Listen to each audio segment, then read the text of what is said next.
Nesse exato momento, várias correntes elétricas estão passando por dentro da sua cabeça. O simples fato de você estar ouvindo a minha voz e vendo esse vídeo gera uma tempestade de correntes elétricas no seu cérebro que resulta em pensamentos, emoções e consciência. Pode até parecer mágica, mas não é. O que temos dentro de nossas cabeças é um órgão de complexidade única no nosso planeta, que a partir do caos de milhares de correntes elétricas interagindo, produz nossa experiência de viver no mundo.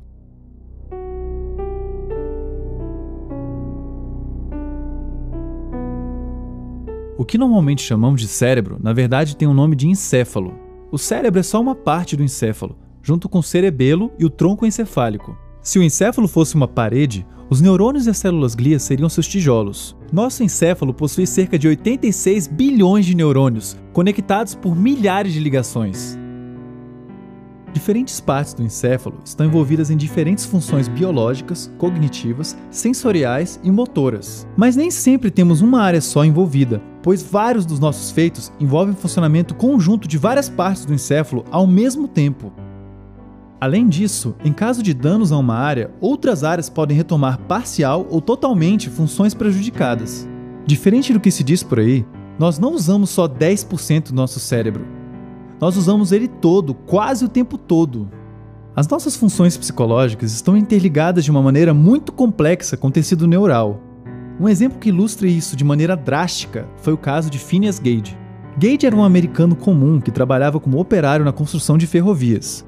Durante a explosão de um rochedo, Gage sofreu um acidente grave, no qual uma barra de metal perfurou profundamente a sua cabeça, danificando principalmente o lobo frontal do seu cérebro.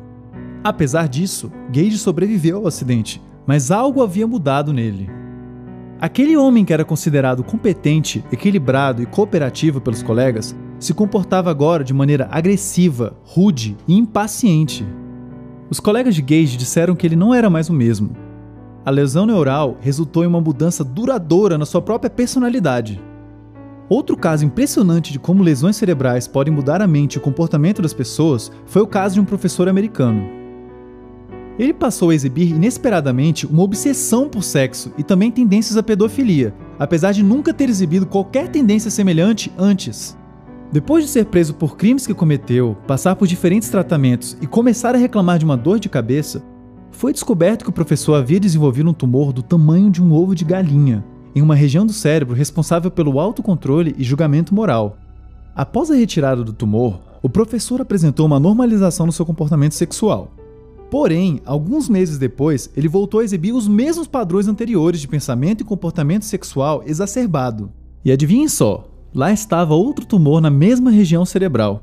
Após a nova retirada do tumor, o comportamento do professor se normalizou. Ainda mais chocante do que pensar que existem diversas correntes elétricas percorrendo seu encéfalo o tempo todo, mesmo enquanto você está dormindo, é pensar que mudanças na estrutura do encéfalo podem mudar radicalmente aquilo que normalmente consideramos parte das nossas essências, como nossa personalidade e condutas morais. Esse é o seu cérebro. Curta e compartilhe o nosso vídeo.